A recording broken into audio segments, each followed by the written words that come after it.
ಆತ್ಮೀಯ H16 news ಅರ್ಥಾತ್ ಥೇ ಸೀತಾರಾಮ್ ನ್ಯೂಸದ ವೀಕ್ಷಕರೇ, ನಾನು ನಿಮ್ಮವ ಎಂ ಆಯುಧ ಮಲ್ಲಪ್ಪ ಜೊತೆ ಅವರು. ತಾವು ಈಗ ಸುದ್ದಿಗಳ ಲೋಕಕ್ಕೆ ಎಂಟ್ರಿ ಹೊಡಿತಾ ಇದ್ದೀರಿ. ಈ ಸುದ್ದಿಗಳನ್ನು ಪ್ರತಿಯೊಂದು ನೋಡೋ ಜೊತೆಗೆ ನಿಮ್ಮ ಅಭಿಪ್ರಾಯಗಳನ್ನು ಹಚ್ತಾ ಇರಿ. ಯಾಕಂದರೆ ಈ ಸುದ್ದಿಗಳು ನಿಮಗಾಗಿ, ನಿಮ್ಮ ಬದುಕಿಗಾಗಿ, ನಿಮ್ಮ ವೈಚಾರಿಕೆಗಾಗಿ, ನಿಮ್ಮ ತಿಳುವಳಿಕೆಗಾಗಿಯೂ ನಿಮಗೂ ಗೊತ್ತು, ಜೊತೆಗೆ ನಮಗೂ ನಿಮ್ಮೊಂದಿಗೆ ಇದೊಂದು ಮಾತಾಡುವಂಥ ಜೊತೆಗೆ ಸುದ್ದಿಗಳನ್ನು ಬಿಡುವಂಥ ಕೆಲಸ. ಈ ಕೆಲಸದಲ್ಲಿ ನಾವು ನಿಮ್ಮೊಂದಿಗಿದ್ದೀವಿ ಅಂತ ಹೇಳ್ತಾ ನೋಡ್ತಾ ಇರಿ ಈ ಸುದ್ದಿಗಳನ್ನು. ಸ್ವತಃ ಆಯಮ್ಮನೆ ಹೋಗಿ ಡಾಕ್ಟರ್ನ ಸೇವ್ ಮಾಡ್ಕೊಂಡು ಬಂದಿರೋಂಥ ಘಟನೆ ತಾವೆಲ್ಲರೂ ನೋಡಿದ್ದೀರಿ. ಅವ್ರಿಗೆ ಆಗ್ತಾ ಇಲ್ಲ, ಯಾಕಂದರೆ ಕಾನೂನು ಪ್ರಕಾರ ನಾವು ಕೆಲಸ ಮಾಡಲಿಕ್ಕೆ ಆಗದೇ ಇರೋಂಥ ಈ ಊರಲ್ಲಿ ಸರ್ಕಾರ ಅವ್ರಿಗೆ ಸಂಪೂರ್ಣವಾಗಿ ಸಪೋರ್ಟ್ ಇರೋ ಟೈಮ್ನಲ್ಲಿ ನಾವು ಇಲ್ಲಿ ಕೆಲಸ ಮಾಡಲಿಕ್ಕೆ ಆಗ್ತಾ ಇಲ್ಲ ಅಂತ ಹೇಳ್ಬಿಟ್ಟು ವಾಲಂಟ್ರಿಯಾಗಿ ನಾನು ಬಳ್ಳಾರಿ ಬಿಟ್ಟು ಹೋಗ್ಬೇಕಂತ ಹೋಗಿದ್ದಾರೆ. ನಿನ್ನೆ ಅವರು ಪವನ್ ಅಂತೇಳಿ SP ಇನ್ನು ಬೆಳಿಗ್ಗೆ 11 ಅವರು ಚಾರ್ಜ್ ತಗೊಂಡಿದ್ದಾರೆ. ಇನ್ನು ಅಷ್ಟೋ ಇಷ್ಟೋ ತಾವು ಹೇಳಿದಂಗೆ ಪತ್ರಕರ್ತರು, ಪೊಲೀಸರು ಮನೆ ಮುಂದೆ ಬಂದು ನಾನು ಕಂಪ್ನಿಯಿಂದನೇ ಫೋನ್ ಮಾಡಿ ಈ ರೀತಿ ಮನೆ ಹತ್ರ ಬಂದು ಗಲಾಟೆ ಮಾಡ್ತಾ ಇದ್ದಾರೆ ಅಂದಿದ್ದಕ್ಕೆ ತಕ್ಷಣ ಪೊಲೀಸರು ಬಂದಿದ್ದಕ್ಕೆ ಅಟ್ಲೀಸ್ಟ್ ಮನೆ ಹತ್ರ ಒಂದು ಸೇಫ್ ಇದನ್ನೋದಾಯಿತು.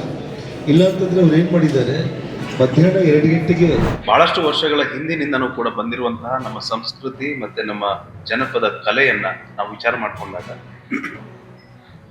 ಇವತ್ತಿಗೆ ನಾವು ಜನಪದ ಹಾಡುಗಳನ್ನ, ಸಾಹಿತ್ಯವನ್ನ, ನಾಟಕಗಳನ್ನ, ರಿಯಾಲಿಟಿ ಶೋಗಳನ್ನು ಕೂಡ ನಾವು ನೋಡ್ತಾ ಇದ್ದೀವಿ.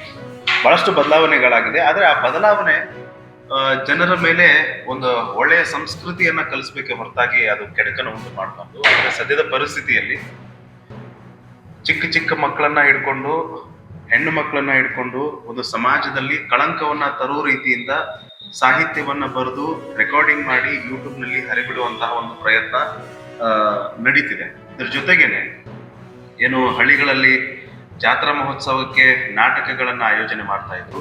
ಇವತ್ತಿಗೆ ಹಳೆಯ ಬಯಲಾಟಗಳೆಲ್ಲ ಹೋದ್ವು. ಆದ್ರೆ ಸದ್ಯದ ಪರಿಸ್ಥಿತಿಯಲ್ಲಿ ನಾಟಕಗಳಲ್ಲಿ ಎಷ್ಟು ಅಶ್ಲೀಲವಾಗಿ ಮಾತನಾಡ್ತಾರೆ ಅಂತಂದ್ರೆ ಹೆಣ್ಣು ಮಕ್ಕಳು ಕೂತ್ಕೊಂಡು ಕೇಳೋ ಹಾಗೆ ಇಲ್ಲ. ಆಮೇಲೆ ಹೆಣ್ಣು ಮಕ್ಕಳ ಪಾತ್ರವನ್ನ ಮಾಡ್ತಾ ಇರುವಂತಹ ಅವ್ರ ಜೊತೆ ಸೇರಿ ಅಷ್ಟು ಅಶ್ಲೀಲವಾಗಿ ಮಾತನಾಡುವಂಥದ್ದು. ಈಗಾಗಲೇ ನಮ್ಮ ಹತ್ರ ಸುಮಾರು 150-200 ಕಂಟೆಂಟ್ಗಳನ್ನ ನಾವು ಕಲೆಕ್ಟ್ ಮಾಡಿದ್ವಿ. ಅದರಲ್ಲಿ ನಾಟಕದ ತುಣುಕುಗಳಿರ್ಬೋದು, ಸಾಹಿತ್ಯವನ್ನ ಬರೆದು ಹಾಡುವಂಥದ್ದು ಆಗಿರ್ಬೋದು, ಆಮೇಲೆ ಸಿನಿಮಾದಲ್ಲಿ ಬಂದಿರುವಂತಹ ತುಣುಕುಗಳಾಗಿರ್ಬೋದು. ಇದ್ರ ಜೊತೆಗೇನೆ ಇತ್ತೀಚೆಗೆ ಒಂದಿಷ್ಟು ಖಾಸಗಿ ವಾಹಿನಿಗಳಲ್ಲಿ ರಿಯಾಲಿಟಿ ಶೋಗಳು ಬರ್ತವೆ. ಇವತ್ತು ಆ ರಿಯಾಲಿಟಿ ಶೋಗಳು ಕೂಡ ಕುಟುಂಬ ಸಮೇತವಾಗಿ ಕುತ್ಕೊಂಡು ನೋಡುವಂತಹ ಒಂದು ರೀತಿಯಲ್ಲಿ ಇಲ್ಲ. ಹಾಗಾಗಿ ಇದ್ರ ವಿರುದ್ಧ ಏನಿದೆ, ಇದೇ ತರ ಮುಂದುವರೆದಾಗ ಏನಾಗುತ್ತೆ, ಮುಂದಿನ ದಿನಗಳಲ್ಲಿ ಬಹಳಷ್ಟು ಕೆಟ್ಟ ಪರಿಣಾಮವನ್ನು ಬೀರುವಂತಹ ಸಮಾಜದ ಮೇಲೆ.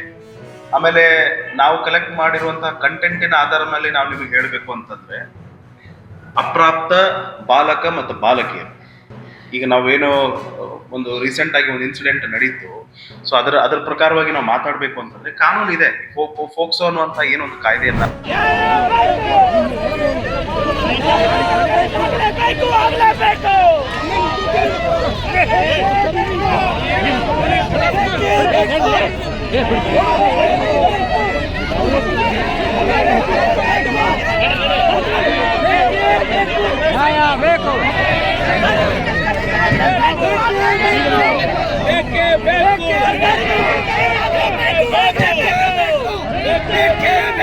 ಜಿಲ್ಲಾಸ್ಪತ್ರೆ ಮಾರಾಟ ಮಾಡ್ತಿರೋ ರಾಜ್ಯ ಸರ್ಕಾರಕ್ಕೆ,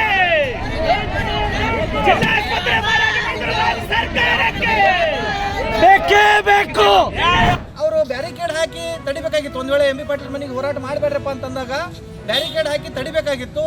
ಅದು ಕೂಡ ಅವ್ರು ಮಾಡ್ಲಾರ್ದೆ ಏನು ಶಾಂತಿ ರೀತಿಯಾಗಿ ಹೋರಾಟ ಹೋಗುವಂತ ಈ ಹೋರಾಟಗಾರನ ತಡೆದು ನೀವು ಏನದ ಮಾಡಬೇಡ್ರಿ ಅಂತ ಹೇಳಿ ವ್ಯವಸ್ಥಿತವಾಗಿ ಆ ಹೋರಾಟಗಾರನ ಕಾಲು ತುಳಿದಾರ ಅಂತ ಹೇಳಿ ಸ್ವಾಮೀಜಿ ಅವ್ರು ಹೇಳಿದ್ರು. ಕಾಲು ಏಕಾಕಿ ತುಳಿದಂಥ ಸಂದರ್ಭದಲ್ಲಿ ಅವರಿಗೆ ಗಾಯ ಆಗ್ಯದ, BP ಶುಗರ್ ಅದ, ಆಮೇಲೆ ಟೆನ್ಷನ್ ಆಗೈತೆ ಅವ್ರಿಗೆ. ಅತ್ಯಂತ ಗಾಬರಿಯಾಗಿ ಅವ್ರು ಏನದ ನನ್ನ ಮೊಬೈಲ್ನ ಕಿತ್ಕೋಬೇಡ್ರಿ ಅಂತ ಹೇಳಿ, ಮೊಬೈಲ್ ಕಸ್ಕೊಳಕತ್ತಿರಂತ ಕಿತ್ಕೋಬೇಡ್ರಿ ಅಂತ ಹೇಳಿ ಅವ್ರು ಹೇಳಿದಂಥ ಸಂದರ್ಭದಲ್ಲಿ ಏನೋ ವಾಗ್ವಾದಗಳಾಗ್ಯಾವ. ಅವಾಗ ಏನದ ಅವ್ರು ಮತ್ತೆ ಬಿಡ್ಲಾರ್ದೆ ಮತ್ತೆ ಅತಿಕ್ರಮಣವಾಗಿ 5-6 ಮಂದಿ ಬಂದಂಥ ಸಂದರ್ಭದಲ್ಲಿ ಅವ್ರು ಯಾರು ಕೂಡ ಪೊಲೀಸರಿಂದ ಗೊತ್ತಿರ್ಲಕ್ಕಿಲ್ಲ ಅವ್ರು ಸ್ವಾಮೀಜಿ ಅವ್ರಿಗೆ. ಯಾಕಂತಂದ್ರೆ ಅವ್ರು ಹೊಸಬರು ಇಲ್ಲಿ ಈ ಒಂದು ಹೋರಾಟಕ್ಕೆ ಇತ್ತೀಚೆಗೆ ಬರ್ಲಾಕತ್ತಾರ. ಆ ಗೊತ್ತಿರದಂಥ ಸಂದರ್ಭದಲ್ಲಿ ಅನಾಹುತ ಆಗಿರ್ಬೋದು, ಅದೇನೋ ನಾವು ಇಲ್ಲಂತೂ ಹೇಳಂಗಿಲ್ಲ. ಒಂದು ವೇಳೆ ಆಗ್ಯಾದಂತರೂ ಕೂಡ ಸಹಕೂಲದಿಂದ ಅಲ್ಲಿ ಏನದ ಹೋರಾಟವನ್ನು ಅಲ್ಲಿಗೆ ಮುಗಿಸ್ರಿ ಅಂತ ಹೇಳಿ ಹೇಳಬೇಕಾಗಿತ್ತು. ಆದ್ರೆ ದಬ್ಬಾಳಿಕೆ ಮೂಲಕ ಅಥವಾ ಆತ್ಮೀಯರೇ, ಎಲ್ಲ ಸುದ್ದಿಗಳನ್ನು ನೋಡಿದ್ರಲ್ಲ, ಏನು ಅನಿಸ್ತು ನಿಮಗೆ? ಇದರಲ್ಲೇ ನಿಮ್ಗೆ ಲೈಕ್ ಆಗಿರ್ಬೋದು, ಡಿಸ್ಲೈಕು ಆಗಿರ್ಬೋದು, ಕಾಮೆಂಟ್ ಬೇಡಪ್ಪ ಅಂತೂ ಅನಿಸಿರ್ಬೋದು, ಕಾಮೆಂಟ್ ಮಾಡಬೇಕಪ್ಪ ಅನಿಸಿರ್ಬೋದು, ಶೇರ್ ಮಾಡಬಾರ್ದಪ್ಪ ಅನಿಸಿರ್ಬೋದು, ಅದು ಮಾಡಬೇಕು ಅನಿಸಿರ್ಬೋದು.